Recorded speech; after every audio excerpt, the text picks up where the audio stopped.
Hey guys, welcome back to my tiny kitchen.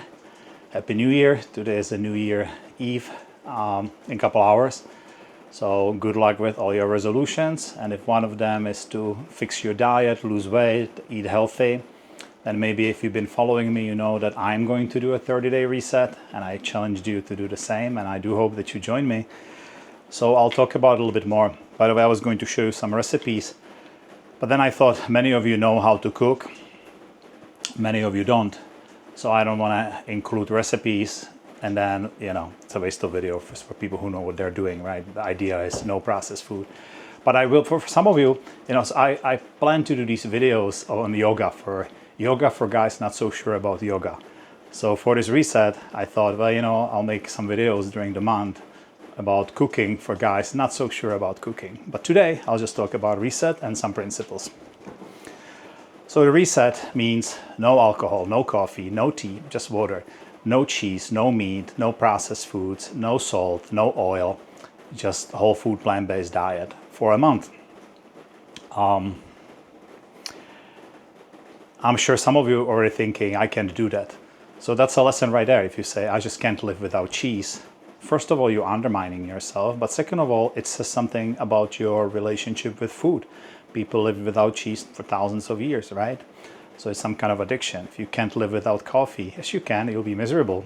Which brings me to, when you watch a lot of these resets and programs on YouTube, they will tell you in 3 days you will feel fantastic. In 5 days you will start thinking with clarity. In 7 days your skin will improve. In 2 weeks your hair will grow back. Nope, you will feel terrible. You will feel absolutely terrible, because you're quitting coffee. So for a number of days you may feel sluggish and maybe even a little bit of a headache. When I quit coffee a while back, I never had problems, but some people do. And now I return to coffee in a way. Instead of drinking mugs a day, when I travel or when I have a meeting, I always have a double espresso, and I really enjoy it much more than I did all that coffee before. Tea is healthy. It's got polyphenols. But this is about a reset. So just for a month, I want you to not drink tea, not even herbal tea, nothing, just water, just so you learn a little bit about your body. The other principle behind a reset is, I'm sorry, one more thing about feeling terrible, just to make it worse. There'll be also withdrawals from carbs. You've been eating, and carbs are not bad, but processed carbs. If you've been indulging like me from Thanksgiving all the way through New Year, maybe you ate a lot of processed white flour, a lot of maybe sweets, cakes. I really don't need that, but many people do. So you will miss that roller coaster, that rush from the processed carbs. You won't miss that crash, but anyway, you will miss the dynamic. So you may feel at first physically and then psychologically you're missing something, but all of this is for the better at the end. And after the end of the month, you can decide what you want to go back to. Maybe, I don't want to quit cheese, so I don't want to do X, Y, and Z. I want to drink coffee, it's fine. But you'll understand your relationship to that food. And now I'm back to the main principle is resetting your microbiome. Microbiome are the cells that live in your stomach and help you digest food. There's about average 3 trillion of them in a human body, which is a ratio of 3 to 1 against your own human cells. So there's 3 times more these microbes, these bacteria in your stomach than there is cells in your entire body. So they are really important. They affect your mood. And in fact, there's more connection between going from the stomach to the brain, more signals, than from brain to the stomach. So stomach can affect our mood. So this reset is really, really important. After a month, even if you suffer, you'll feel better, and then you'll understand more. And here's another thing. So I will show you, the first recipe I'll show you maybe tomorrow is how to make curry. And that's a great example. Will it be as good as Indian restaurant? No, absolutely not. If you go to Indian restaurant, they use butter or ghee, which is purified butter, right? To saute onions maybe and some peppers. And then they bloom the spices. It's just wonderful. And at the end, they put coconut cream in there or coconut milk, which makes it so creamy, so delicious. It's never going to be like that. But that's not really healthy. That's a lot of saturated fat. You wouldn't want to do that all the time. And you will find after this month, if you eat curry this way, and I think it's delicious, you know, but if then you go to Indian restaurant or a lot of restaurants, I definitely don't, I love Indian food, don't want to put down Indian food. It was just an example. But you'll go out and you realize you're really not feeling the best afterwards. You may actually know that feeling, right? So this is a month for getting healthy, getting back to what our body should be like. You've heard maybe people talking about intuitive eating. A lot of people say, oh, I want to do intuitive eating. Zero chance of eating intuitively if you eat ultra-processed food. The way it's designed, that trifecta, that evil trifecta of sugar, fat, and salt, which, by the way, it's never found in nature. There's no food in nature that has those three together. But ultra-processed foods have all three of them and all dialed to what's called the bliss point. Actually, there's a term for that. The maximum they can give you before it's a turn on, the maximum that's you just become addicted.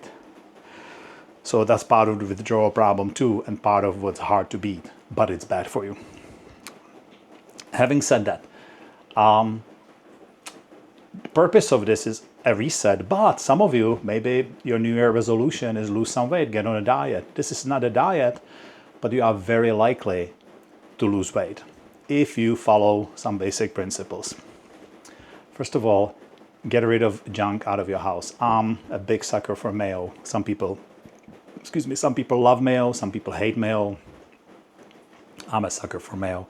So if I have, and this is a vegan mayo, and it's got pretty good ingredients in it, but it is still ultra-processed food, one. Two, if I have it in the house, even if I have access to healthy, delicious food, I will end up making a sandwich. And when YouTubers tell you, oh, I discovered the secret, that's how to make a delicious oil-free mayo that tastes just like the real thing, whether vegan or not. They're not. It's impossible, because what makes mayo so delicious is that emulsification process, how it slides on your tongue. And you can make some delicious spreads, mayo-like, mayo adjacent, but you can never make mayo. So that's just an example. If mayo is your thing, get rid of it.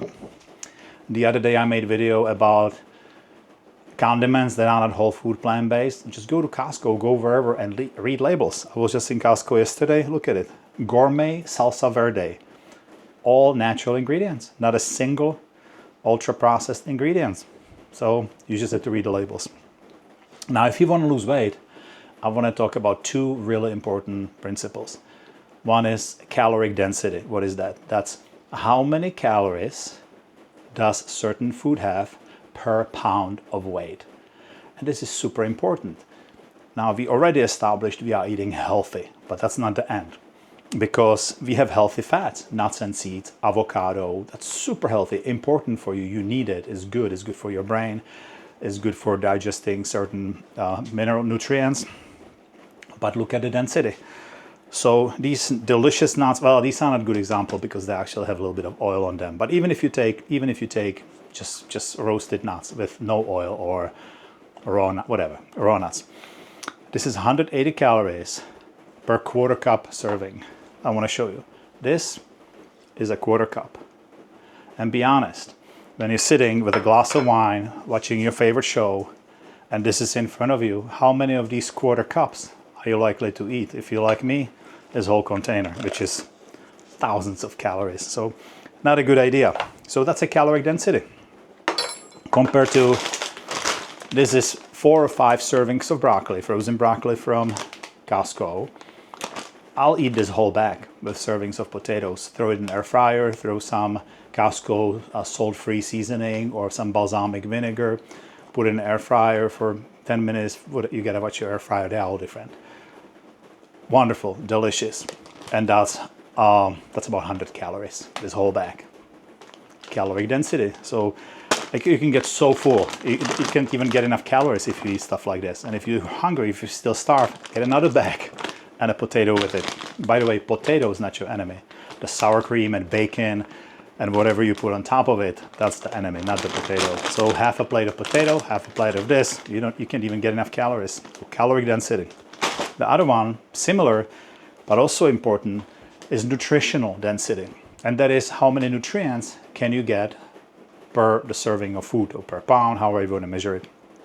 So this is such a great example. Everybody talks about how olive oil is really, really healthy, and or not. And then other people will say olive oil is great, but the other seed oils are terrible.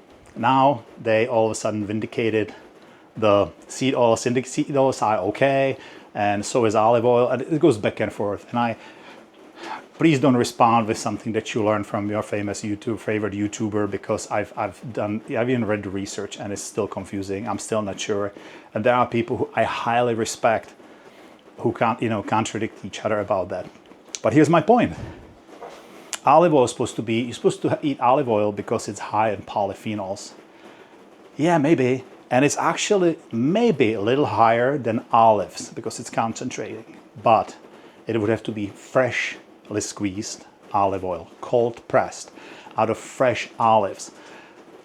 It's kind of the olive oil, if you ever had it, that's got like the peppery taste to it almost. It's almost impossible to find, and oils go bad, and there's so many fake oils because olive oil is expensive. So on and on and on. It's kind of moot point. It's not a good argument. And if you eat olives, yeah, they may not have exactly as much polyphenols, but they have fiber, they have other nutrients, other minerals, which is stripped in olive oil. And if you worry about polyphenols, you can get more out of green vegetables. You can get more out of nuts, more out of seeds, but those are again fat, not bad, but calorically dense. But you can get it out of green vegetables. Chocolate, dark chocolate has more polyphenols. Cocoa has more polyphenols. Actually, tea has more polyphenols than, which we are not drinking during the reset, but in general has more polyphenols than olive oil. But here is the important thing. So here I have a tablespoon of olive oil. Look at it. Boom. Do you see that? So when you see in recipes, they go drizzle tablespoon of olive oil. That's more like 5. If you drizzle olive oil on your salad, how many tablespoons? 5. You know how many calories that is? So 1 tablespoon of olive oil is equivalent. These are kind of larger, so I have 20 olives. I'm being generous because it's anywhere between 20, 30, even 40 olives. So you can have this on your salad. You can double this, and it's probably still equivalent in calories, and it's got fiber and everything to olive oil. So that's why I'm really not a big fan of that whole debate about olive oil, because you better serve not using it. You can saute in water. So during reset, no oil. Now in general, do I use oil? Yeah, I do. But again, like the coffee, it can become a great treat. I can take a little bit of olive oil and drizzle it on some of the root I mentioned in a video the other day, in some root vegetable soups. Drizzle it at the end, so good. Sesame oil, some Vietnamese, the Vietnamese soup, or some other Asian dishes. Just some sesame seeds and just drops of sesame oil on the top is so delicious. You don't get to enjoy that if you're dousing everything else in oil. And again, your microbiome and everything is just kind of jaded. I think that's it. I hope you guys join me. I hope you learned something from this. No coffee, no tea, no alcohol, no cheese, no dairy, just whole foods like broccoli, like potato, like rice, preferably brown, maybe beans. I'm gonna be making so many recipes with beans. Just careful, if you don't eat beans, maybe start small. And we'll be healthy. It's a great start to the new year. Please join me in this endeavor. Please text me if you're doing this. Please text me or leave me a message if you have any questions. I'll be happy to answer. And I'll make more recipes probably tomorrow. You guys have a great Happy New Year and do this. Bye.